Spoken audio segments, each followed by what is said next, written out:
გახსოვთ შავლო რამიშვილის ეს ვიდეო? გამარჯობათ.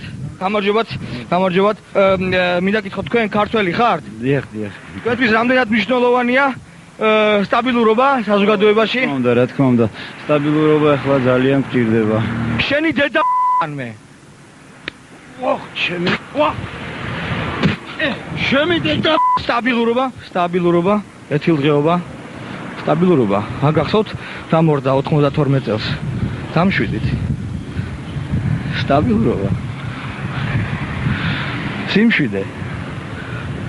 როგორც ხედავთ, ჩვეულებრივი ქართველი მოქალაქისთვის სტაბილურობის ელემენტები შენი დედა მე ძალიან მნიშვნელოვანია. მე ჩემი მხრივ აღარაფერს არ დავამატებ, უბრალოდ წაიგითხავთ ორველის ცხოველების ფერმიდან სულ ბოლო ფრაზას და შევცვლი მხოლოდ 3 სიტყვას: ცხოველების მაგივრად მოქალაქეებს, ღორების მაგივრად კოცებს და ადამიანების მაგივრად ნაცებს და ნახოთ რა გამოვა.